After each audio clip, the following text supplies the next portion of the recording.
Morning. आज हम लोगों का रोटेशनल डायनेमिक्स का लेक्चर नंबर 5 है। जैसे कि कल की क्लास में हम लोगों ने सेंट्रीपिटल और सेंट्रीफ्यूगल फोर्स की एप्लीकेशन शुरू करी थी।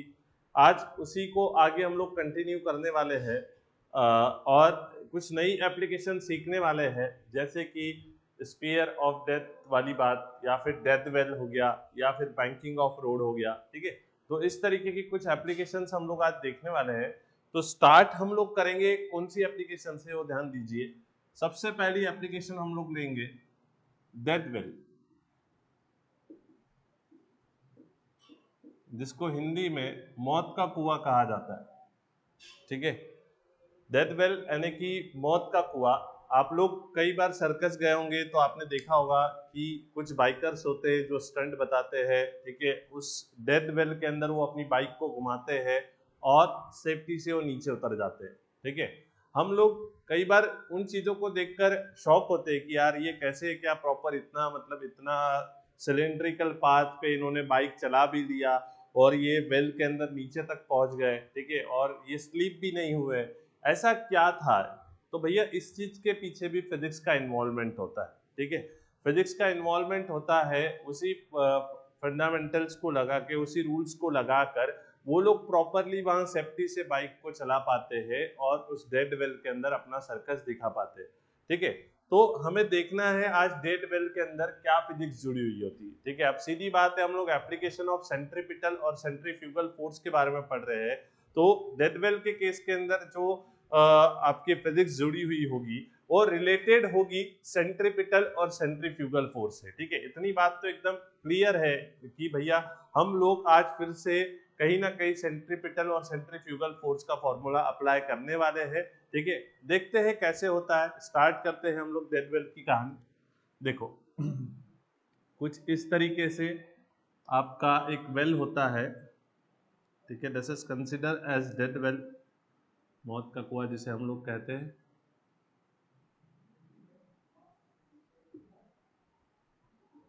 ठीक है, अब इसके अंदर हम लोग किसी एक बाइकर को कंसीडर कर लेते हैं, जैसे this point will be consider as a biker. ठीक है, अब ये जो बाइकर होता है, ठीक है, पार्टिकल लिया क्योंकि डेड वेल बड़ा होता है, उसके कंपैरिजन में अगर आप बाइकर को देखोगे तो it is looking like a particle. ठीक है, तो हमने यहाँ पर पार्टिकल फॉर्म में उसे ले लिया है। अब ये जो बाइकर होता है बच्चों, ये ऐसे सर्कुलर पाथ में अपनी गाड़ी को घुमाता है। ठीक है, देखो इस तरीके से एक सर्कुलर पाथ होता है, इसमें अपना गाड़ी ये घुमाता है, रिवॉल्व करता है। ठीक है ना, इस तरीके से ऐसे ऐसे ऐसे ऐसे करके एट लास्ट नीचे आ जाता है। ठीक है, तो यहाँ पर क्या फिजिक्स इन्वॉल्व है हमें वो देखना है। तो फर्स्ट ऑफ ऑल ये this is the application of centripetal and centrifugal force. तो हम लोग यहाँ पर पता करेंगे कि कौन कौन से फोर्सेस यहाँ पर एक्ट करते हैं। फर्स्ट ऑफ ऑल दैट कि इसका जो वेट है वो नीचे की तरफ एक्ट करेगा। ठीक है ना, इसका जो वेट है वो mg नीचे की तरफ एक्ट करेगा, क्योंकि ये वेट जो होता है हमेशा वर्टिकली डाउनवर्ड लगता है, towards the centre of the earth लगता है। तो अर्थ का सेंटर टुवर्ड्स किधर होगा? इस तरफ होगा, नीचे की तरफ होगा। तो जो इसका वेट है mg जिसको हम लोग कह रहे हैं, वो कहाँ लगेगा? नीचे की ओर लगेगा। ठीक है, अब दूसरी बात, ये बाइकर और इसके बीच में यहाँ पर कॉन्टेक्ट हो रहा है, मतलब पॉइंट ऑफ कॉन्टेक्ट आपको यहाँ कहीं मिलेगा। तो पॉइंट ऑफ कॉन्टेक्ट से परपेंडिकुलर हमें हमेशा क्या मिलती है? Normal reaction. ठीक है, पॉइंट ऑफ कॉन्टेक्ट से परपेंडिकुलर हमेशा क्या मिलती है? नॉर्मल रिएक्शन, क्योंकि बाइकर ऐसा है। ठीक है, और इसका पॉइंट ऑफ कॉन्टेक्ट यहाँ आएगा, उससे आप एक परपेंडिकुलर लाइन डालेंगे तो this is known as what? Normal reaction. ठीक है, तो इस फोर्स को हम लोग यहाँ पर क्या कह देंगे?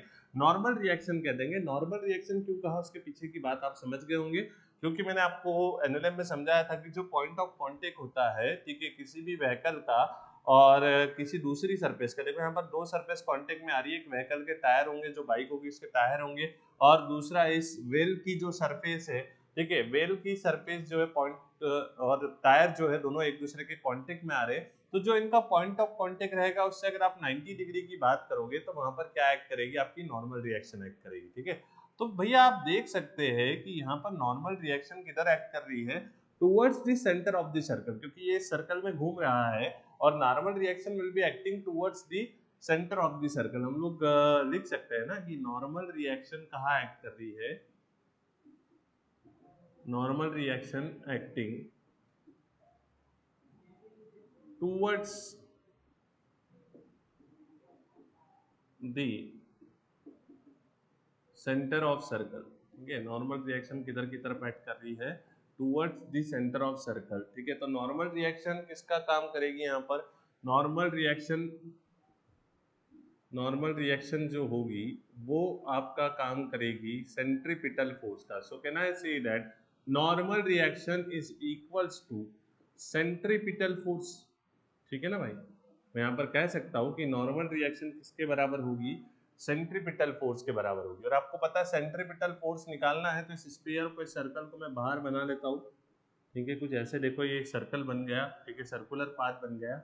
ये आपका बाइकर है, ये कितनी वेलोसिटी से घूम रहा होगा, v वेलोसिटी से घूम रहा होगा, इसका मास कितना होगा m, और ये r रेडियस की सर्कल में घूम रहा होगा, ठीक है ना। r भी हो सकता है यहाँ पर लीनियर वेलोसिटी कंसीडर करो या फिर एंगुलर वेलोसिटी कंसीडर करो, तो बात एक ही है। तो यहाँ से सेंट्रीपिटल फोर्स की वैल्यू कितनी निकल जाएगी, हमने कल भी निकाली है, mv²/r, या फिर क्या बोल सकते हैं हम लोग, m⍵²r।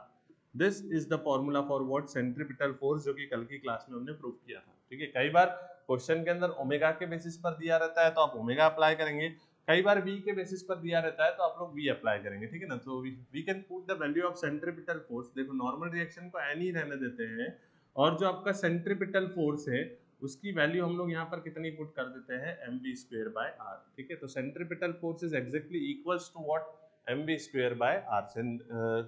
और नॉर्मल रिएक्शन और सेंट्रीपिटल फोर्स बराबर है, तो नॉर्मल रिएक्शन की वैल्यू भी कितनी होगी, mv²/r होगी, ठीक है। अब आपने कभी सोचा है कि भाई ये ऐसे धड़ाम से नीचे क्यों नहीं गिर जाता, ये एकदम पूरा प्रॉपरली ऐसे सर्कल बनाते बनाते बनाते नीचे उतरता है, ठीक है। कभी ऐसा क्यों नहीं हो जाता है कि वेट डाउनवर्ड लग रहा है भैया तो इसने नीचे गिर जाना चाहिए, ठीक है। इसे कौन बचा के रखता है, ठीक है, इसे बचाकर कौन रखता है, वो सबसे जरूरी बात है, समझने वाली बात है कि इसको यहाँ पर बचाकर किसने रखा है, ठीक है। इसे नीचे गिरने से कौन रोक रहा है वो हमें देखना है। तो आप देख सकते हैं जो बाइकर है और जो वॉल की सरफेस है वो दोनों एक दूसरे के रिस्पेक्ट में रिलेटिव मोशन करेंगे, ठीक है ना। मतलब बाइकर यहाँ पर घूम रहा है तो रिलेटिव मोशन कर रहा है with respect to the wall of the well, ठीक है। जो वेल की जो वॉल है, ठीक है, उसके रिस्पेक्ट में रिलेटिव मोशन कौन कर रहा है, बाइकर कर रहा है। और याद रखो बच्चों, जब भी रिलेटिव मोशन होता है तो हमेशा एक फोर्स एक्ट करती है, जिस फोर्स को हम लोग कहते हैं फ्रिक्शन फोर्स, ठीक है। तो ये जो फ्रिक्शन फोर्स है हमेशा किसके अपोजिट एक्ट करेगी, ये एक्ट करेगी opposite to the relative motion. अब रिलेटिव मोशन किधर की तरफ कर रहा है, नीचे की तरफ, ठीक है ना, ये नीचे की तरफ आना चाह रहा है, तो फ्रिक्शन फोर्स हमेशा किधर की तरफ लग जाएगी, ऊपर की तरफ एक्ट करेगी। देखो फ्रिक्शन फोर्स इसके टायर और इसके बीच में लगेगी, और फ्रिक्शन फोर्स आपकी किधर की तरफ एक्ट करेगी, ऊपर की तरफ। This is known as what, friction force. I will consider this force as a friction force. तो फ्रिक्शन फोर्स हमेशा किधर की तरफ लगेगी, ऊपर की तरफ लगेगी। क्यों ऊपर की तरफ लगेगी, क्योंकि रिलेटिव मोशन किधर की तरफ होना चाह रहा है, नीचे की तरफ होना चाह रहा है, ठीक है। तो फ्रिक्शन फोर्स हमेशा किधर की तरफ लगेगी, ऊपर की तरफ। मतलब ये जो वेल है, ठीक है, ये किसे रोकना चाहेगा, ये रोकना चाहेगा आपके व्हीकल को नीचे गिरने से। क्यों रोकना चाहेगा, क्योंकि वो इसे फ्रिक्शन प्रोवाइड करेगा, ठीक है ना। रिलेटिव मोशन अपोजिट साइड होगा तो friction force opposite side act करेगी। अब याद रखो फ्रिक्शन फोर्स का फॉर्मूला हम पहले भी डिस्कस कर चुके हैं, मैं एक बार फिर बता दूंगा, ठीक है। फ्रिक्शन फोर्स या लिमिटिंग फ्रिक्शन फोर्स का फॉर्मूला क्या होता है, देखो limiting friction force, limiting friction force यानी कि ऐसे कह सकते हो आप मैक्सिमम फ्रिक्शन फोर्स, ठीक है ना। लिमिटिंग फ्रिक्शन फोर्स को आप मैक्सिमम फ्रिक्शन फोर्स भी कह सकते हो। और ये किसके बराबर होता है, ये बराबर होता है म्यू एन के, ठीक है। किसके बराबर होता है, म्यू एन के। यहाँ पर म्यू क्या होता है, म्यू होता है आपका कोएफिशिएंट ऑफ फ्रिक्शन, ठीक है। म्यू क्या होता है यहाँ पर, कोएफिशिएंट ऑफ फ्रिक्शन। और एन आपका क्या होता है, एन होता है आपका normal reaction. n is equals to normal reaction और mu is equals to coefficient of friction, ठीक है। म्यू की वैल्यू क्या है, mu is equals to coefficient of friction है, और n आपकी क्या है, नॉर्मल रिएक्शन है। तो मैक्सिमम फ्रिक्शन फोर्स कितना होता है, म्यू एन होता है। देखो मैं आपको एक बात यहाँ पर जरूर बताना चाहूंगा कि friction force is a self adjustable force, ठीक है। फ्रिक्शन फोर्स एक कैसा फोर्स है, सेल्फ एडजस्टेबल फोर्स है बच्चों। ये अपने को रिलेटिव मोशन के हिसाब से एडजस्ट करता है, ठीक है। अगर मोशन थोड़ा तेज हो रहा है, ठीक है, अगर मोशन किसी ऑब्जेक्ट की स्पीड ज्यादा है तो उसे रोकने के लिए फ्रिक्शन फोर्स भी ज्यादा लगेगा। लेकिन अगर मोशन धीमे धीमे हो रहा है तो उसे रोकने के लिए जो फ्रिक्शन फोर्स है वो भी कम लगेगा, ठीक है। मीन्स फ्रिक्शन फोर्स जो एडजस्टमेंट कर सकता है, ठीक है, according to what, according to motion या according to relative motion of object, ठीक है। जितना रिलेटिव मोशन होता है उतना ही फ्रिक्शन फोर्स उसका क्या करता है, अपोज करता है और पीछे की तरफ एक्ट करता है। बात समझ में आ रही है, मतलब opposite to the relative motion. अगर आप रिलेटिव मोशन बढ़ाएंगे तो फ्रिक्शन फोर्स उसको अपोज करने के लिए बढ़ेगा, ठीक है। और अगर आप रिलेटिव मोशन कम रखेंगे तो फ्रिक्शन फोर्स भी क्या रहेगा, कम रहेगा, ठीक है। फ्रिक्शन फोर्स कहाँ तक खुद को एडजस्ट कर सकता है, इस वैल्यू तो खुद को एडजस्ट कर सकता है, ये फ्रिक्शन फोर्स की मैक्सिमम वैल्यू है। इसके बाद फ्रिक्शन फोर्स नहीं बढ़ सकता, ठीक है। यहाँ पर जाकर आप रुक जाओगे, इससे ज्यादा फ्रिक्शन फोर्स आप नहीं रख सकते। मैक्सिमम फ्रिक्शन फोर्स की वैल्यू होती है म्यू एन, ठीक है। इसीलिए इसको लिमिटिंग फ्रिक्शन फोर्स भी कह सकते हैं, क्योंकि ये फ्रिक्शन फोर्स की एक लिमिटेशन है। इससे ज्यादा फ्रिक्शन फोर्स आप नहीं बढ़ा सकते, तो ये फ्रिक्शन फोर्स की क्या हो जाती है, लिमिटेशन हो जाती है, और इसी को हम लोग क्या कहते हैं, मैक्सिमम फ्रिक्शन फोर्स कहते हैं। आर यू गेटिंग और नॉट माय पॉइंट, ठीक है। अब नाउ फ्रिक्शन फोर्स ऊपर की तरफ एक्ट कर रहा है और वेट जो है आपका नीचे की तरफ एक्ट कर रहा है, तो दोनों एक दूसरे को क्या हो जाएंगे, इक्विवेलेंट हो जाएंगे, ठीक है। बट ध्यान रहे गाइस, जो बाइकर है वो सेफ्टी से कब रिवॉल्व हो पाएगा, वो सेफ्टी से तभी रिवॉल्व हो पाएगा जब फ्रिक्शन फोर्स ज्यादा रहेगी या इक्वल रहेगी वेट की, ठीक है ना। क्योंकि अगर मान लो इन केस वेट ज्यादा हो गई तो ये धड़ाम से नीचे गिर जाएगा, ठीक है ना। तो हमें अगर इसे सेफ्टी से मोमेंट देना है या सेफ्टी से इधर मोशन करवा कर इसको नीचे लाना है, तो एक बात हमेशा याद रखें कि फ्रिक्शन फोर्स इज ग्रेटर और इक्वल टू वेट, ठीक है। If wait is greater then ये यहाँ पर क्या हो जाएगा, धड़ाक से ऐसे नीचे आ जाएगा, सीधे नीचे आ जाएगा, बिना रिवॉल्व हुए, बिना घूमे ये यहाँ पर नीचे गिर सकता है। अगर क्या हो सकता है, अगर इन केस फ्रिक्शन फोर्स क्या हो जाती है, कम हो जाती है और वेट बढ़ जाती है। अगर वेट के बढ़ने पर और फ्रिक्शन फोर्स के कम होने पर क्या हो जाएगा, इसका मोमेंट डायरेक्ट आ जाएगा नीचे। तो हम लोग यही कोशिश करेंगे कि फ्रिक्शन फोर्स जो होगी, ठीक है ना, फ्रिक्शन फोर्स इज ग्रेटर और इक्वल्स टू mg, ठीक है। ये कहानी हमेशा याद रखें, फ्रिक्शन फोर्स क्या होनी चाहिए, ज्यादा होनी चाहिए या फिर क्या होनी चाहिए, इक्वल होनी चाहिए, किससे, वेट से, ठीक है। So now guys, friction force का मैक्सिमम फ्रिक्शन फोर्स ही रखेंगे। हम लोग यही कोशिश करेंगे कि ज्यादा से ज्यादा फ्रिक्शन फोर्स लगाए ताकि वो स्लिप ना हो सके, ताकि वो गिर ना सके। सो मैक्सिमम फ्रिक्शन फोर्स का फॉर्मूला क्या होता है, म्यू एन होता है, और mu N is greater than और इक्वल्स टू क्या हो जाएगा, mg, ठीक है। Now we know the value of n here, ठीक है। n का वैल्यू हमें पता है, n का वैल्यू कितना बताया हमने, सेंट्रीपिटल फोर्स के बराबर बताया, means n is equals to mv square by r। ये मैंने आपको पहले ही यहाँ पर प्रूव किया। इस वैल्यू को यहाँ पुट करेंगे, ठीक है। तो इस वैल्यू को अगर आप यहाँ पुट करेंगे तो म्यू और साथ में क्या आ जाएगा, mv स्क्वायर बाय r, ठीक है, बराबर से क्या, सॉरी बराबर बोलो, ग्रेटर और इक्वल्स टू mg, ठीक है। Now this m is cancel with this m, ठीक है। ये r और म्यू इधर चले जाएंगे, तो v square is equals to G R by mu, ठीक है ना। या फिर ऐसे कह दो v इज इक्वल और greater than G R by mu, ठीक है ना। मतलब आपको मैक्सिमम मिनिमम इतनी स्पीड से तो भी गाड़ी चलानी, ठीक है ना भैया। अगर आप इससे कम स्पीड से अगर गाड़ी चलाते हैं, under root of G R by mu से अगर आप कम स्पीड से गाड़ी चलाते हैं तो स्लीप होने के चांसेस आपके बढ़ जाते हैं, ठीक है। अगर आपको मिनिमम स्पीड निकालनी है तो मिनिमम स्पीड क्या होगी आपकी, मिनिमम स्पीड होगी is equals to under root of G R by mu, ठीक है ना। ये मिनिमम स्पीड है बच्चों, इससे कम अगर आप जाओगे, ठीक है ना, इससे कम अगर आप जाओगे तो यहाँ स्लीप होने के चांसेस रहेंगे। आपने देखा रहेगा कभी भी डेड बेल के अंदर ये बहुत धीरे धीरे नहीं घूमता है, फटाफट घूमते हैं, ठीक है, फटाफट घूमकर कहाँ आ जाते हैं, नीचे आ जाते हैं। बात समझ में आ रही है। तो मिनिमम इतनी स्पीड तो भी होनी चाहिए, इससे कम स्पीड अगर रखेगा बाइकर तो वो खतरे वाली बात हो जाएगी। जी यहाँ पर acceleration due to gravity, R is the radius of the well and mu is what, coefficient of friction, ठीक है।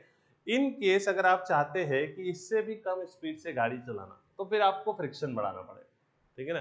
क्योंकि आप v मिनिमम की वैल्यू तभी बढ़ा पाओगे जब ये फ्रिक्शन को क्या करो, बढ़ा दो, ठीक है ना। तो ये स्पीड को क्या कर पाओगे, आप कम कर पाओगे, ठीक है। मिनिमम आपको और स्पीड आप चाहते हो कि और कम स्पीड से चलाना, तो म्यू को बढ़ा दो। जितना ज्यादा फ्रिक्शन आप बढ़ा पाओगे उतना धीरे धीरे आप गाड़ी को रिवॉल्व कर सकते हैं, ठीक है। लेकिन अगर ये कंडीशन फॉलो होगी तभी हम लोग प्रॉपरली यहाँ पर रिवॉल्व करवा पाएंगे बाइक को, ठीक है। अगर इससे ज्यादा स्पीड करते हो, वी मिनिमम से ज्यादा स्पीड करते हो तो अच्छी बात है, सेफ्टी से आप उतर पाओगे। लेकिन अगर इससे कम स्पीड करते हो, इसके नीचे अगर आप जाते हो और धीरे चलाते हो इससे, ठीक है, तो फिर भैया गिरना तय है, फिर आपको कोई नहीं बचा सकता, ठीक है ना। तो this is the concept of dead well, ठीक है। अगर कोई इश्यू है, कोई प्रॉब्लम है, तो आप चैट बॉक्स में डाल सकते हैं। जल्दी करेंगे गाइस। फिर हम लोग बैंकिंग ऑफ रोड की तरफ चलेंगे। यहाँ पर अगर कोई कंसेप्ट में डाउट आ रहा है, कोई प्रॉब्लम आ रहा है, तो आप लोग मैसेज कर सकते हैं, पूछ सकते हैं। If you have any problem in dead well.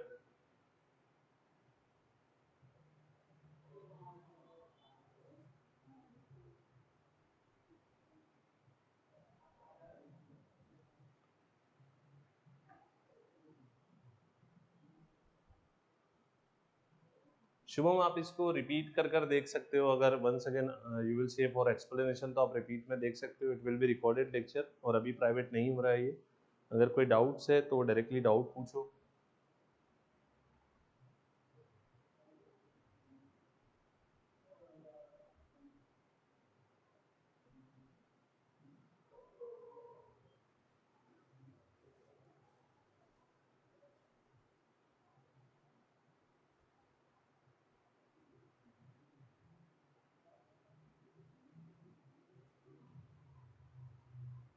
चलो अब हम लोग नेक्स्ट टॉपिक पर चलते हैं।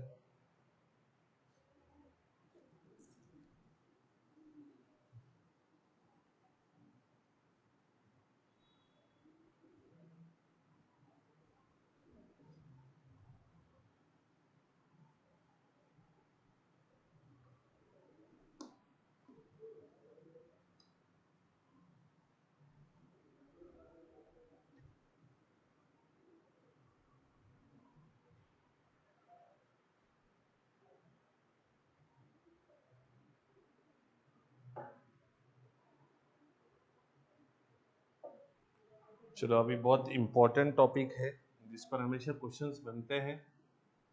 उस टॉपिक का नाम है आपका बैंकिंग ऑफ रोड, ठीक है। Banking of road. Banking of road समझने के पहले हम लोग बात करेंगे कि टर्निंग ऑफ व्हीकल के बारे में। बात, कोई व्हीकल है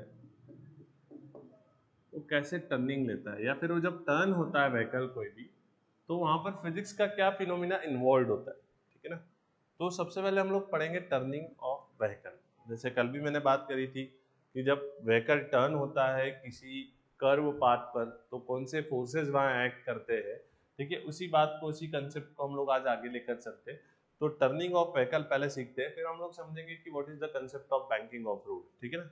तो first of all will study about turning of vehicle. मान लो एक कोई कर्व रोड है, ठीक है ना। This is a curve road, एक सर्कुलर आर्क है, सर्कुलर आर्क, या फिर इसे कर्व रोड कहेंगे, ऐसे कुछ मान लो इसे, ठीक है।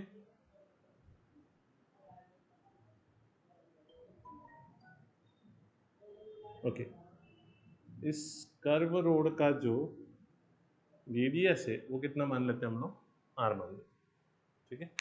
Radius of this road will be is equals to R. Now एक जो व्हीकल है, से सपोज टू बी व्हीकल मानेंगे, ये इस रोड पर चल रहा है,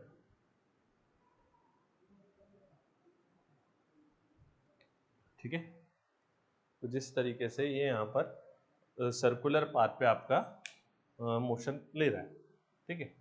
तो सबसे पहली बात भैया, आप व्हीकल में बैठे हो इन केस, ठीक है, तो आपको सेंट्रीफ्यूगल फोर्स फील होगा, ठीक है, क्योंकि centrifugal force is a pseudo force. और मैंने आपको बताया कि स्यूडो फोर्स जो एक्ट करता है वो हमेशा एक्सेलरेटेड फ्रेम में एक्ट करता है।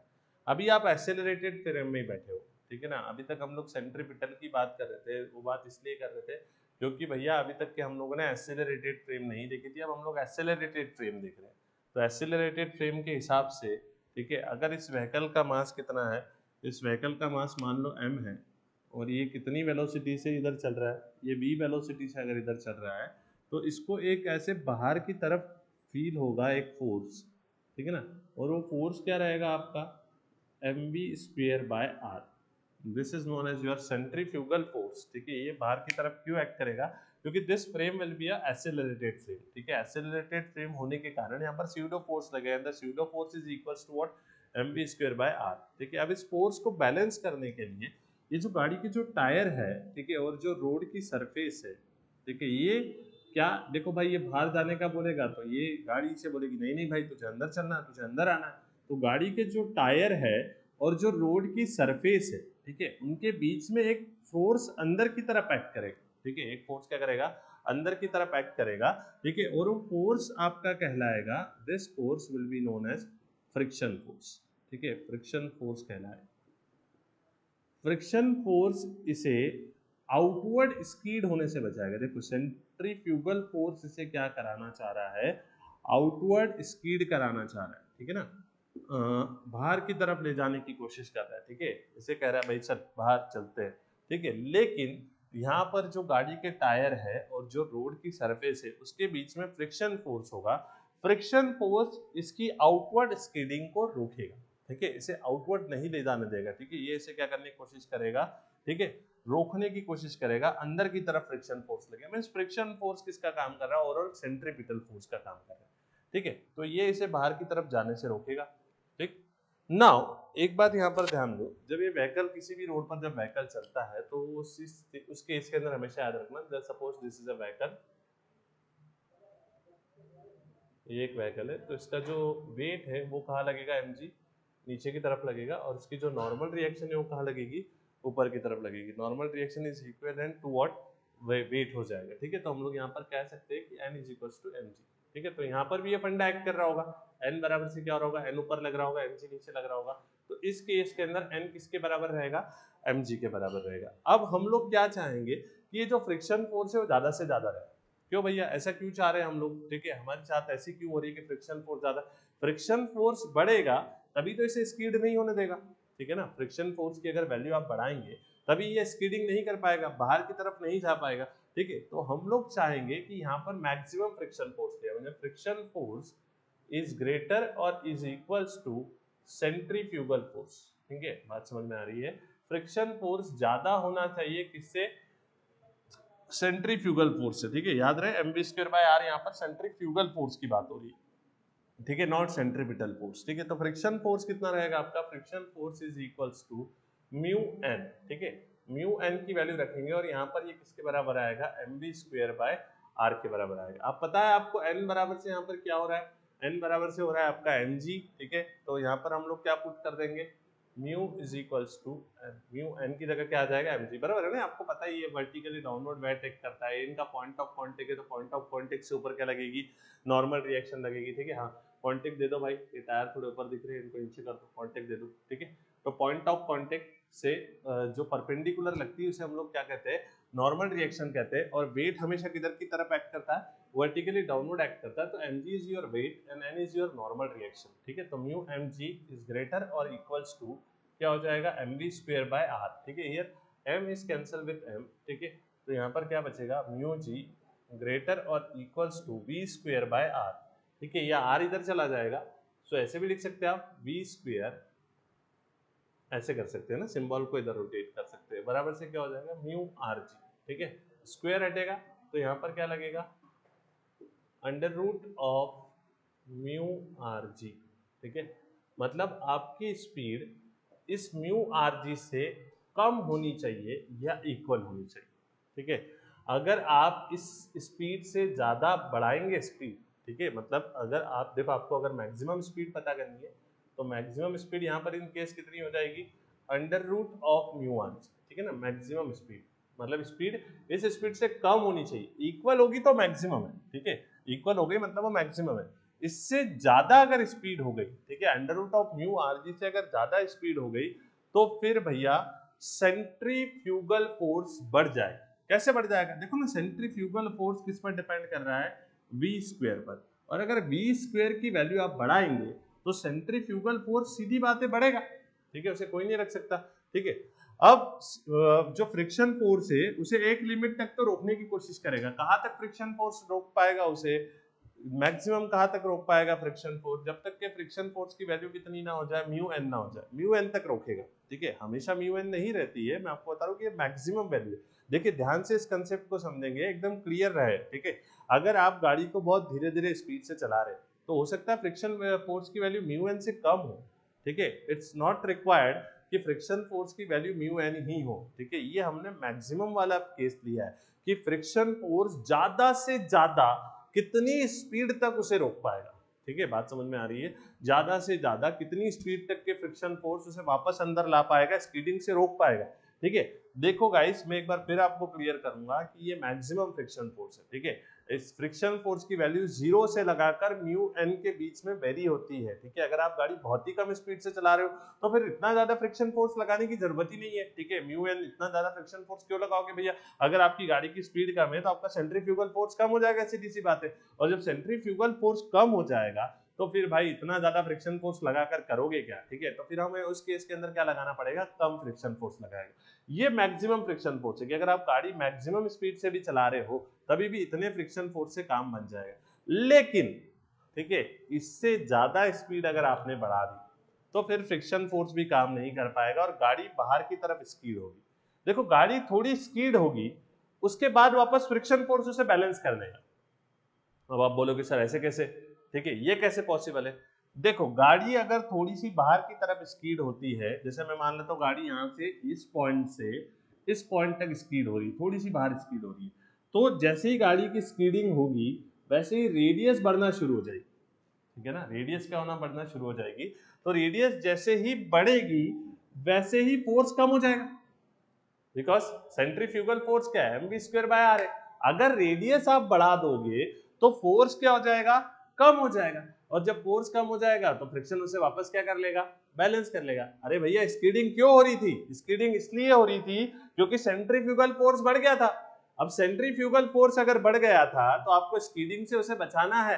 ठीक है, तो आप जैसी थोड़ी सी स्कीडिंग हुई, ठीक है, फ्रिक्शन अब उसे रोक नहीं पा रहा है, सेंट्रीफ्यूगल फोर्स क्या हो गया, फ्रिक्शन से ज्यादा हो गया। ठीक है, तो स्कीडिंग हो रही है मतलब वो बाहर की तरफ जा रहा है। ठीक है, लेकिन यहाँ पर एक कंडीशन ये बनेगी कि जैसे जैसे जैसे वो बाहर जाएगा वैसे वैसे रेडियस बढ़ेगी, रेडियस बढ़ने से सेंट्रीफ्यूगल फोर्स फिर से कम होगा और वो इक्विवेलेंट हो जाएगा फ्रिक्शन फोर्स के, या फ्रिक्शन फोर्स से भी कम हो जाएगा। तो फिर से फ्रिक्शन फोर्स उसे क्या कर देगा, बैलेंस कर देगा और गाड़ी को बाहर जाने से रोक लेगा। तो थोड़ी सी गाड़ी स्पीड हो सकती है, बहुत ज्यादा ऐसा नहीं कि स्पीड होकर पूरी बाहर नहीं, ऐसा नहीं हो पाता कभी, राइट है। तो this is the concept of turning of vehicle. Turning of vehicle के केस के अंदर फ्रिक्शन फोर्स होना जरूरी है। ठीक है, अब मान लो बच्चों, ठीक है, ऐसा भी तो हो सकता है कि फ्रिक्शन फोर्स ना मिले। ठीक है ना, कई बार ऐसा हो जाता है, बारिश के दिन हो जाते हैं। ठीक है, तो बारिश के दिनों में फ्रिक्शन फोर्स कम हो जाता है तो स्कीडिंग के चांसेस बढ़ जाते हैं। ठीक है ना, स्कीडिंग बढ़ेगी, क्यों बढ़ेगी, क्योंकि बारिश के दिनों में फ्रिक्शन, इसीलिए तो आपने देखा रहेगा बारिश के दिनों में जब लोग गाड़ी चलाते हैं तो थोड़ा ऐसे आउटवर्ड जाने की कोशिश करती है, रोड स्लिपी हो जाते हैं तो गाड़ी स्पीड करने की कोशिश करती है।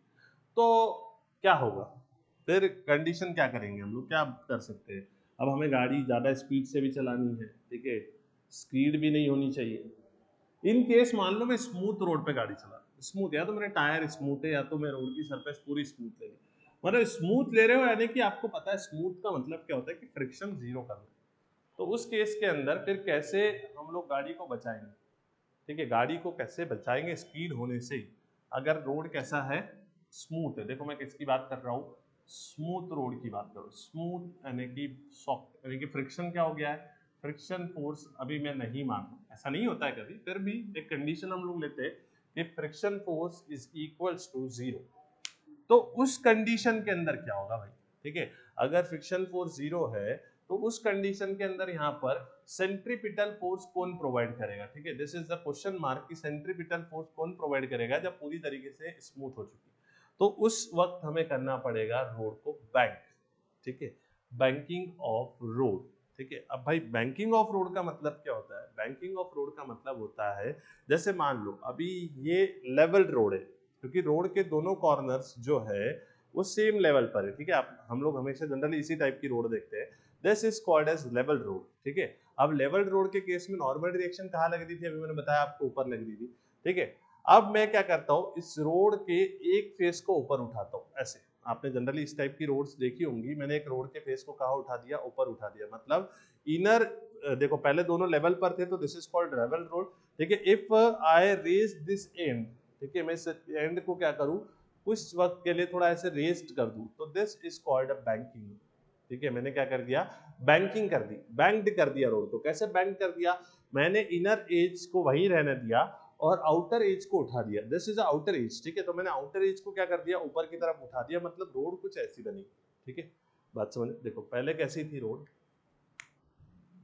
पहले रोड के दोनों पॉइंट्स ऐसे लेवल में, दिस इज अ लेवल, ठीक है। अब मैं क्या करूंगा, इस ये ऐसे लेवल रोड, अब मैं क्या करूंगा, इसको थोड़ा, इस पॉइंट को थोड़ा ऐसे ऊपर उठा दूं, ठीक है ना।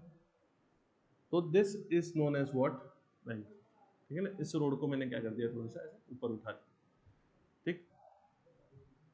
ये आप देखिए ऐसे, ऐसा कुछ कंसेप्ट होगा।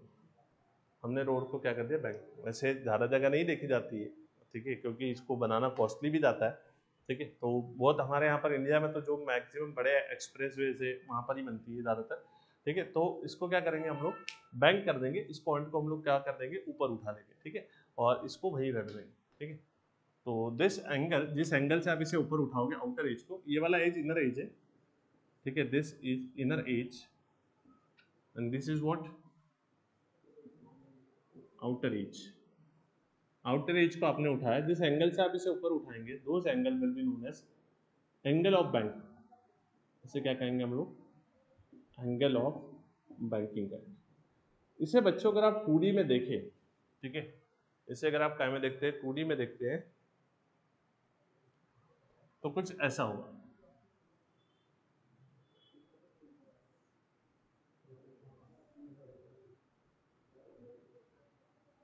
देखो ये व्हीकल ऐसे अंदर जा रहा है, ऐसे समझ लो। अभी मैं इसको ऐसे अंदर की तरफ नहीं बता सकता, but think about, vehicle will going ऐसे अंदर साइड से, तो इसके ऊपर यहाँ की तरफ क्या लगेगा ये तो सेंट्रीफ्यूगल ही होगा, mv² बाय आर, ठीक है ना, बाहर की तरफ लग रहा है। ये एंगल ऑफ बैंकिंग, ये आपका इनर एज था, ये आपका क्या है, आउटर एज है। तो आपने आउटर एज को ऊपर उठा दिया, इनर एज को कहाँ रखा है, नीचे रखा है। तो एक्चुअल देखो बच्चों, पहले ये जो होती थी ना सरफेस, ऐसी हुआ करती थी, देखो ये ऐसी सरफेस होती थी, तो ये नॉर्मल रिएक्शन यहाँ लगती थी और mg यहाँ लगता था, ठीक है, बराबर है। नॉर्मल रिएक्शन ऊपर लगती थी और mg नीचे की तरफ। अब सरफेस ऐसी हो गई, तो पॉइंट ऑफ कांटेक्ट यहाँ रहेगा, ठीक है, पॉइंट ऑफ कांटेक्ट आपका यहाँ पर आ जाएगा, this is a point of contact. तो नॉर्मल रिएक्शन कैसी हो जाएगी, कुछ इस तरीके से हो जाएगी, this is known as normal reaction, ये नॉर्मल रिएक्शन होगी। ये जो है बच्चों, ये नॉर्मल रिएक्शन, ठीक है, ओके। ये वाले कंपोनेंट को अगर नीचे करेंगे, दिस इज हीट mg, ठीक है ना, ये क्या आ जाएगा आपका, वेट आ जाएगा, ओके। एक डॉटेड लाइन बनाएंगे यहाँ पर, सीधे डॉटेड। अब हमें एंगल पता करना है, ये तो थीटा है, ठीक है। अगर मैं कह दूं कि ये भी थीटा है, तो आप पूछोगे सर हाउ इट पॉसिबल, ये कैसे थीटा हो, वो भी प्रूव करो। तो देखो चलो हम लोग प्रूव करते हैं।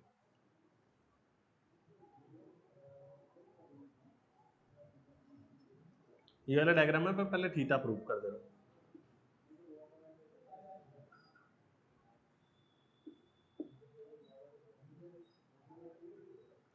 देखो ये नॉर्मल रिएक्शन है, ये अगर आप इस लाइन को नीचे अगर ऐसे लेकर आते तो ये वेट वाली लाइन रहेगी। वैसे तो अभी मैं इसे कंसिडर कर रहा हूँ फिलहाल, ऐसी सिंपल लाइन कंसिडर करो, तो ये एंगल थीटा होता है, बराबर। ये हमने अभी थीटा लिया, this is known as angle of banking, ये थीटा, दिस इज 90, ये क्या रहेगा, 90 डिग्री रहेगा।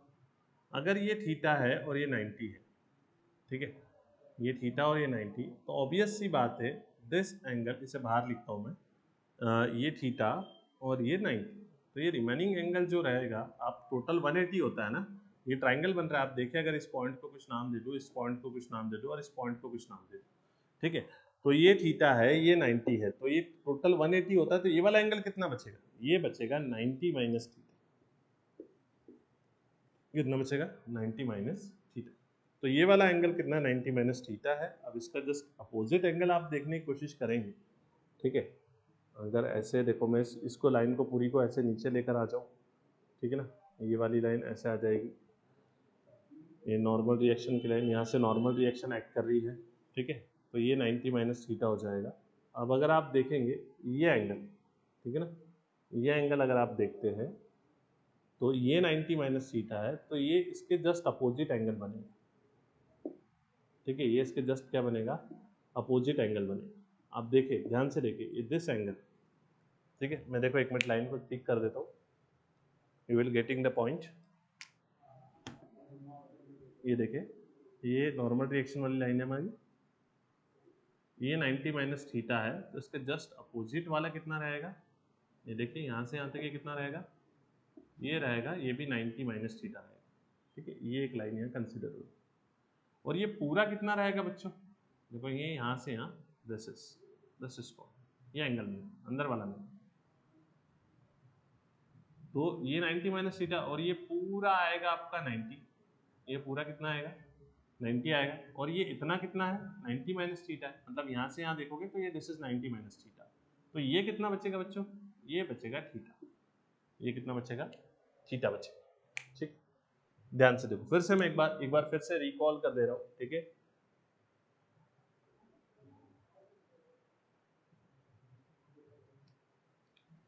I will recall the angles. First of all, this is theta. We know this is theta. This is 90. ठीक है, so it is 90 minus theta. This angle will be known as what? 90 minus theta. अब this is 90 minus theta. So this angle will also opposite angle. So this is also 90 minus theta. If this angle is 90 minus theta, so we can say that this whole angle is 90. This whole angle is 90. So it will remaining, this is 90 minus theta and whole is 90, so this remaining angle will be known as theta. ये क्या होगा, theta angle, ठीक है guys. सो ये theta angle होता है, ये बात हमने समझ ली, तो हम लोग यहाँ पर इसे क्या बना देंगे, थीटा बना देंगे, तो this angle will be is equals to theta. जब ये थीटा यहाँ पर रखेंगे और एन इधर जाएगा, ठीक है, एन इधर दबेगा, तो this is equals to N cos theta, और एक कंपोनेंट ये बनाया आपने, एक ये बना लो, ठीक है ना, यहाँ एंगल दब रहा है, एक कंपोनेंट एन कॉस थीटा हो गया, और एक क्या हो जाएगा भैया, एन साइन थीटा। तो देख सकते हैं आप यहाँ पर नॉर्मल रिएक्शन का जो एक कंपोनेंट है जिसका एन साइन थीटा कहा गया है, वो इसे क्या कर देता है, बैलेंस कर सकता है, ठीक है, वो इसे क्या कर सकता है, बैलेंस कर सकता है। बात समझ में आ रही है, देखिए किसे बैलेंस कर रहा है, ये सेंट्रीफ्यूगल फोर्स को बैलेंस कर रहा है। So we can say that in the absence of friction force totally, ठीक है, अगर फ्रिक्शन फोर्स टोटली एब्सेंस हो गया तो हम लोग रोड को बैंक बना देंगे, और बैंक बनाकर जो नॉर्मल रिएक्शन का एक कंपोनेंट होगा उससे सेंट्रीफ्यूगल फोर्स को बैलेंस करा देंगे, ठीक है, we can balance the centrifugal force by the help of component of normal reaction, ठीक है, नॉर्मल रिएक्शन के कंपोनेंट का यूज करके हम लोग किसको बैलेंस कर देंगे, सेंट्रीफ्यूगल फोर्स को बैलेंस करेंगे। How we balance the centrifugal force, by the component of normal reaction in the absence of what, in the absence of friction force. Friction force की एब्सेंस के अंदर हम लोग क्या करेंगे, इसे कैसे बैलेंस करेंगे, by the help of component of normal reaction. Is it clear guys? So now we balance the forces, okay. So first of all n sin theta is equals to mv square by r, ठीक है, and the second one is n cos theta ऊपर लग रहा है, mg नीचे लग रहा है, so we can write n cos theta बराबर से mg। now ये इक्वेशन नंबर 1 दे दो, इसको इक्वेशन नंबर 2 दे दो, ठीक है, और यहाँ लिख दो equation 1 is divided by equation 2। हम लोग इक्वेशन 1 को कैसे डिवाइड कर दे रहे हैं, इक्वेशन 2 से डिवाइड कर दे रहे हैं, तो ये दोनों डिवाइड हो जाएगी यहाँ पर बच्चों, और यहाँ क्या लिखोगे आप, n sin theta by what, n cos theta लिखोगे, और इस तरफ क्या आएगा आपका mv square by r upon क्या आ जाएगा, mg आ जाएगा। So this n is cancel with this n, this m is cancel with this m, sin theta by cos theta इसको हम लोग लिख सकते हैं tan थीटा, और this is equals to v square, r नीचे आ जाएगा तो v स्क्वायर बाय rg, ठीक है। We can write here V square by R G. यहाँ से आप थीटा निकाल सकते हो, एंगल ऑफ बैंकिंग पता कर सकते हो कि कितने एंगल से आपको रोड को बैंक करना है, ठीक है। सो ये थीटा भी यहाँ से आ सकता है, टेन उधर चले जाएगा, टेन इनवर्स हो जाएगा। अभी हम लोग थीटा निकालने के लिए फाइट नहीं कर रहे, हम लोग अभी वी निकालने के लिए फाइट कर रहे हैं। तो यहाँ पर वी स्क्वायर की वैल्यू कितनी हो जाएगी, देखो बच्चों वी स्क्वायर की वैल्यू हो जाएगी यहाँ पर आर जी टेन थीटा, ठीक है, कितनी हो जाएगी R G tan theta. So V is overall equals to R G tan theta. अगर हम लोग इतनी स्पीड से गाड़ी चलाते हैं तो नॉर्मल रिएक्शन किसको बैलेंस कर सकती है, सेंट्रीफ्यूगल फोर्स को बैलेंस कर सकती है in the case of banking of road, ठीक है। अगर हमने सिर्फ बैंकिंग करी है, ठीक है, तो normal reaction will balance the centrifugal force if our speed is equals to under root of R G tan theta, ठीक है। इन केस बच्चों स्पीड इससे मान लो कम या ज्यादा हो जाती, ठीक है। क्या मान लेते हैं, पहले हम लोग मान लेते हैं स्पीड ज्यादा हो जाए, ठीक है, या कम हो जाए, जो भी आपकी इच्छा है वो मान सकते हैं आप लोग। तो अगर स्पीड मान लो इससे बढ़ जाती है under root of R G tan theta, तो सीधी बात है अगर स्पीड बड़ी है तो ये किधर की तरफ जाने की कोशिश करेगा, बाहर की तरफ। क्यों भैया, स्पीड बढ़ी है तो सेंट्रीफ्यूगल फोर्स फिर बढ़ जाएगा, ठीक है ना। स्पीड बढ़ी है तो सेंट्रीफ्यूगल फोर्स फिर बढ़ जाएगा, और सेंट्रीफ्यूगल फोर्स के बढ़ने से ये कहाँ जाने की कोशिश करेगा, बाहर जाने की कोशिश करेगा, तभी भी तकलीफ है, ठीक है। नाउ इन केस, ठीक है, इन केस अगर स्पीड क्या हो जाती है, कम हो जाती है, ठीक है, कम हो जाती है, तो नॉर्मल रिएक्शन इसे अंदर ले जाने की कोशिश करेगी, ठीक है। नॉर्मल रिएक्शन इसे कहाँ ले जाने की कोशिश करेगी, अंदर की तरफ धक्का देने की कोशिश करेगी, अंदर की तरफ धकेलने की कोशिश करेगी, ठीक है। तो वो भी खौफनाक है, ये स्लीप अंदर की तरफ स्लीप होने लगा। अब ऐसा व्हीकल चल रहा था, ऐसे जा रहा था, या वो इधर जाए या इधर जाए, दोनों ही गड़बड़ है, ठीक है। तो फिर क्या करे भाई, देखो फ्रिक्शन भी सही तरीके से वर्क नहीं कर पाया, ठीक है, और ये भी सही तरीके से इतना ज्यादा हर केस में वर्क नहीं कर पा रहे, ठीक है। तो व्हाट कैन वी डू, ठीक है। तो हम लोग अब जो केस पढ़ेंगे उसके अंदर हम लोग क्या कर देंगे, फ्रिक्शन को और बैंकिंग ऑफ रोड को साथ में कंसीडर करेंगे, ठीक है। अब साथ में कैसे कंसीडर करेंगे वो ध्यान देते हैं बेटा। देखो इसी केस के अंदर मैं आपको क्लियर कर देता हूं, ध्यान से समझो, बहुत बढ़िया कंसेप्ट है। देखो इन केस अगर ज्यादा स्पीड होती है, देखो भाई अगर स्पीड इक्वल है तो किसी की जरूरत है ही नहीं, सिर्फ बैंकिंग ऑफ रोड ही सारी रिस्पॉन्सिबिलिटी निभा लेगा, ठीक है। लेकिन अगर स्पीड उससे क्या हो गई है, ज्यादा हो गई है, तो स्पीड ज्यादा होने से क्या हो जाएगा, सेंट्रीफ्यूगल फोर्स बढ़ जाएगा, और इसका रिलेटिव मोशन किधर की तरफ होने जाएगा, बाहर की तरफ, ठीक है। बाहर की तरफ जाने की कोशिश करेगा, मतलब क्या करने की कोशिश करेगा, ये स्कीड करने की कोशिश करेगा।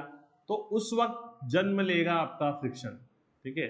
फ्रिक्शन बोलेगा भाई मैं इसे बाहर की तरफ नहीं जाने दूंगा, और फ्रिक्शन कहाँ एक्ट करने लगेगा, अंदर की तरफ एक्ट करने लगेगा, नीचे की तरफ एक्ट करने लगेगा friction force, okay. Friction force कहाँ एक्ट करने लगेगा, अंदर की तरफ एक्ट करने लगेगा।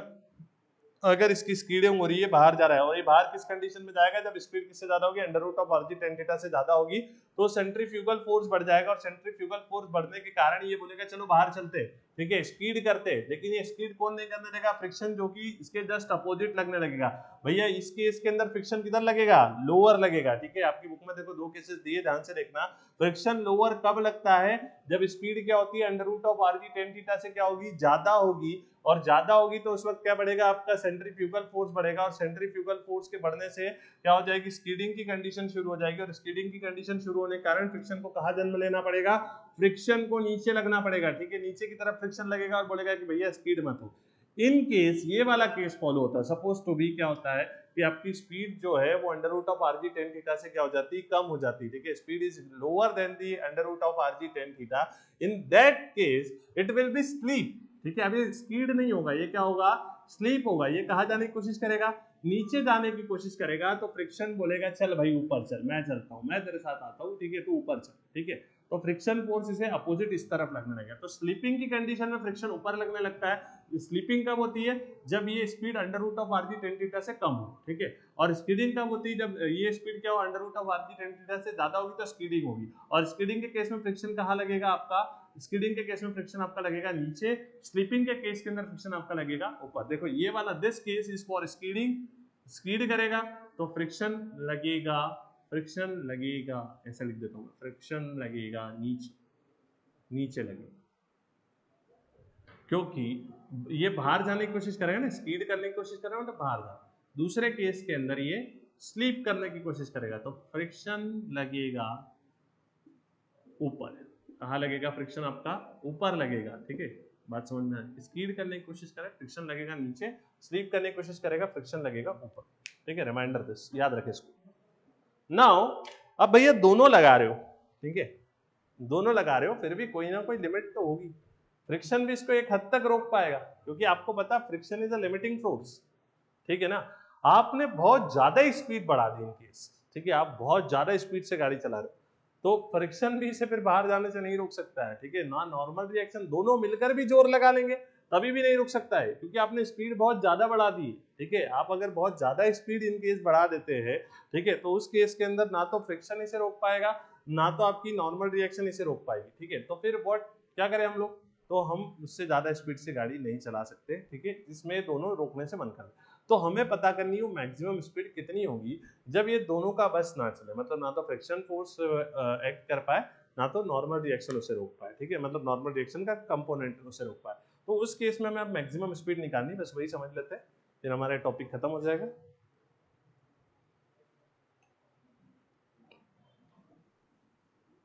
दोनों को एक्ट करवाना है, फ्रिक्शन फोर्स भी एक्ट करेगा और नॉर्मल रिएक्शन भी एक्ट करेगी।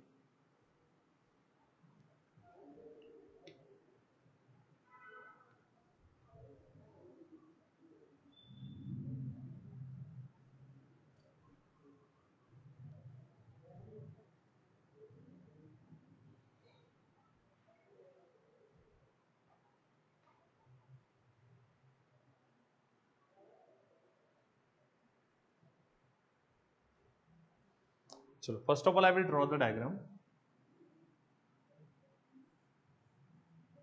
ये देखो 2D में इसकी बात कर लेते हम लोग।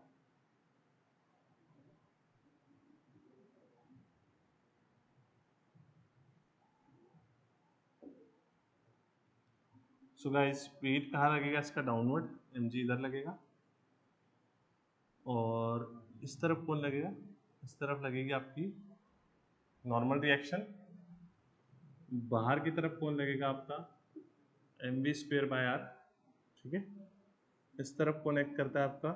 फ्रिक्शन, मैक्सिमम फ्रिक्शन मान लो it is equals to mu of n, ठीक है। नॉर्मल रिएक्शन को कंपोनेंट वाइज अगर आप डिवाइड करेंगे तो this are the components of normal reaction.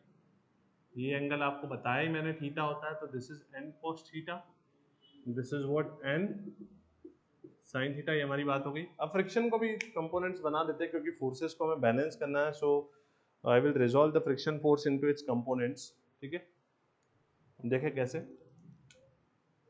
देखो अगर ये थीटा है, that's why this is also is equals to theta, तो फ्रिक्शन फोर्स यहाँ जाएगा, तो फ्रिक्शन ये क्या हो जाएगा? F cos थीटा हो जाएगा, and this is equals to what? F sin, ठीक है, F sin theta, F cos theta, okay, you are getting the points. Now we will balance the forces. अब हमें बैलेंस करना है forces, and we know the forces will be balance up and down और right और left, ठीक है। तो first of all right में कौन सा फोर्स लग रहा है? राइट में लगने वाले फोर्स का नाम है भैया mv²/r, और इसको बैलेंस करने के लिए दो लोग लग रहे हैं लेफ्ट में। कौन कौन लग रहा है? n sin थीटा और f cos theta. So here I can write as n sin theta plus what? f cos theta. This is equation number 1, okay. Now हमें क्या करना है? ऊपर और नीचे वाले फोर्सेस को भी बैलेंस करना है। तो नीचे लग रहा है mg और ऊपर कौन लग रहा है? एक तो n cos थीटा लगेगा, ठीक है, देख रहे हैं आप, n cos थीटा लग रहा है, और mg के साथ साथ नीचे एक और भी लग रहा है f sin theta. So here I can write as नीचे वाले फोर्सेस का mg minus f sin theta बराबर से क्या आ जाएगा? n cos theta. नाउ इसे f sin थीटा को इधर लेकर आ जाते हैं, तो mg is equals to n cos theta plus f sin theta. This is your equation number 2, ठीक है। देखो ये मैंने राइट लेफ्ट बैलेंस किया, ये अप डाउन बैलेंस करके इक्वेशन बना। एक राइट लेफ्ट की एक इक्वेशन हो गई, एक अप डाउन की एक इक्वेशन हो गई, दोनों इक्वेशंस बना ली। नाउ मैं दोनों इक्वेशंस को जो हम लोग अभी तक करते हैं डिवाइड करना वही करूंगा। क्या करेंगे हम लोग? Equation number 1 is divided by equation number 2। Equation 1 और इक्वेशन 2 को मैं क्या कर दूंगा?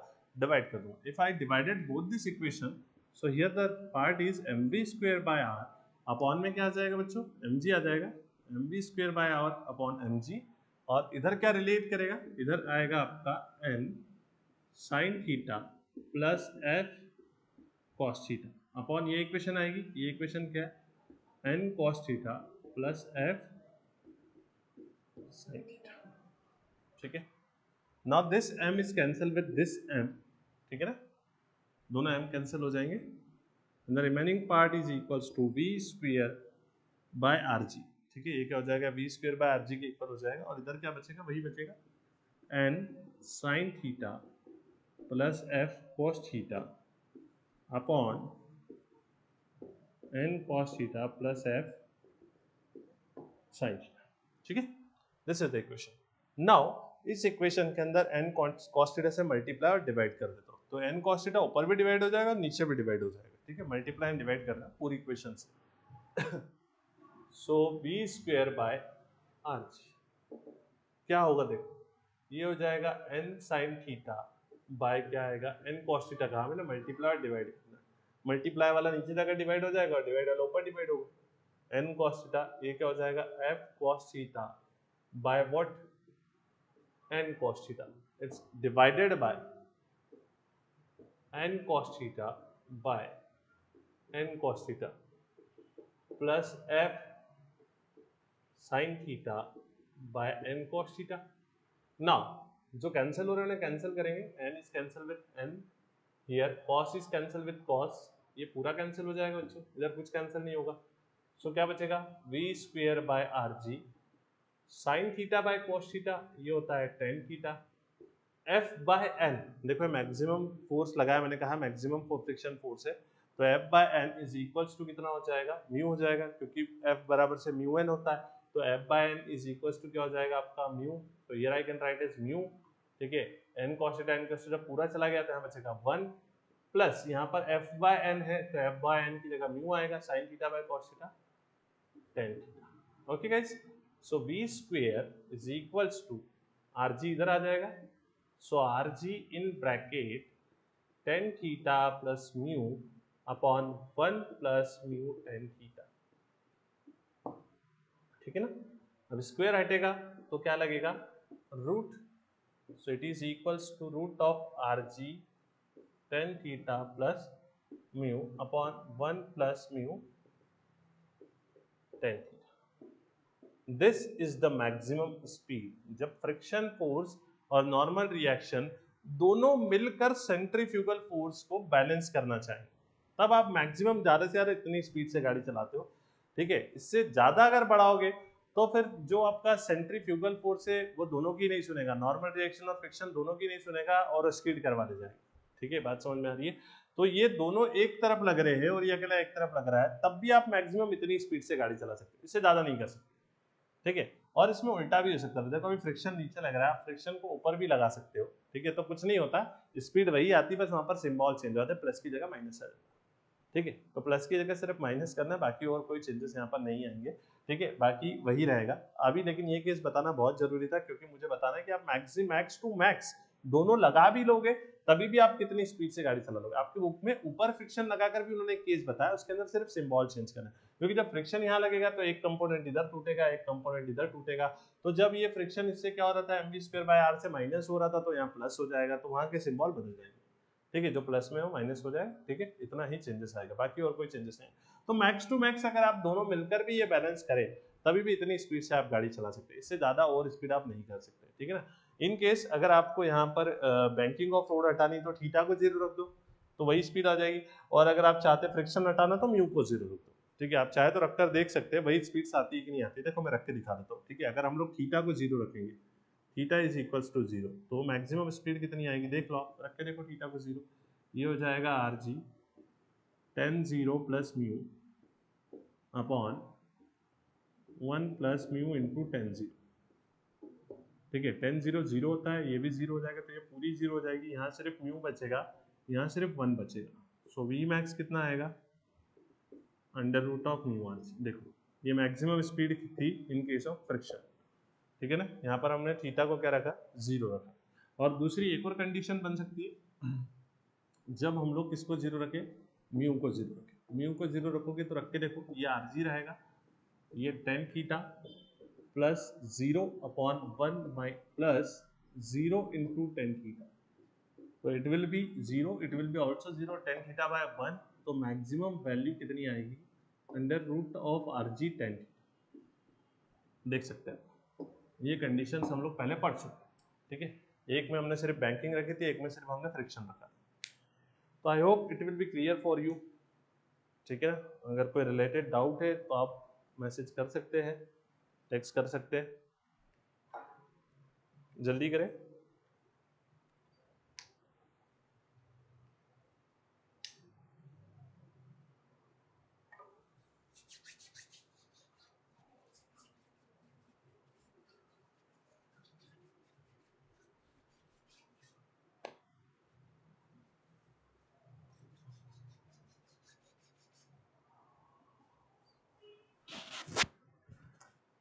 आपकी बुक में कुछ समराइज फॉर्मेट में दिया है बैंकिंग ऑफ रोड, तो गाइज आपको समझने के लिए बैंकिंग ऑफ रोड यूज करना है, जब आप एग्जाम्स में लिखेंगे तो लिख सकते हैं, कोई इशू नहीं है, ठीक है। उन्होंने सिर्फ अपवर्ड और लोअर फ्रिक्शन के बारे में ही दिया है, और उन्होंने 3 अलग अलग केसेस नहीं बनाए, जैसे हम लोगों ने क्या किया, पहले फ्रिक्शन सिर्फ पढ़ा है, फिर सिर्फ बैंकिंग ऑफ रोड पढ़ा है, फिर friction of banking of road पढ़ा है, तो उन्होंने दोनों केसेस को साथ में लिया, मींस फ्रिक्शन और बैंकिंग ऑफ रोड वाला केस लिया है सिर्फ, सेपरेट वाले केस उन्होंने नहीं दिए हैं। तो आप वहां पर ध्यान देंगे, जब आप लोग अपनी टेक्स्ट बुक से पढ़ेंगे तो उन्होंने दोनों केसेस को साथ में लिया है, और एक लोअर पार्ट बताया और एक अपर पार्ट बताया। लोअर पार्ट मैंने आपको बताया कब लगेगा लोअर फ्रिक्शन, जब स्कीडिंग होगी, अपर फ्रिक्शन कब लगेगा, जब आपका क्या होगा, स्लिपिंग होगी। तो ये चीज थोड़ा सा ध्यान देंगे, ठीक है।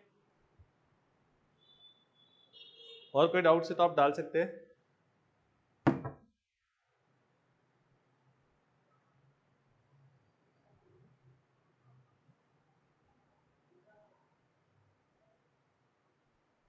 जल्दी करें गाइस, चैट बॉक्स ओपन है।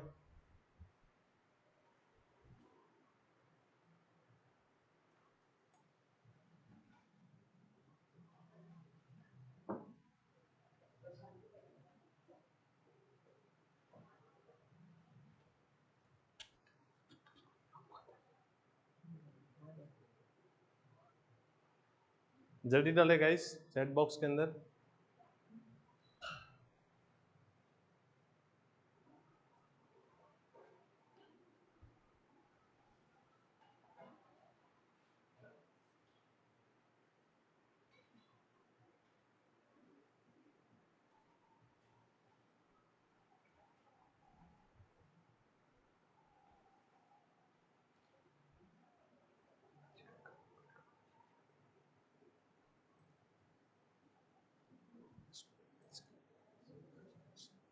चलो गाइस,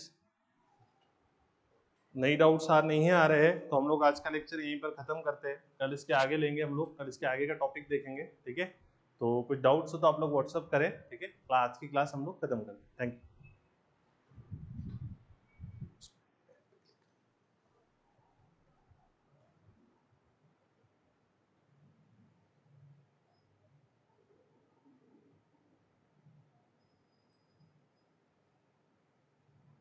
एक मिनट सर, ये सेव नहीं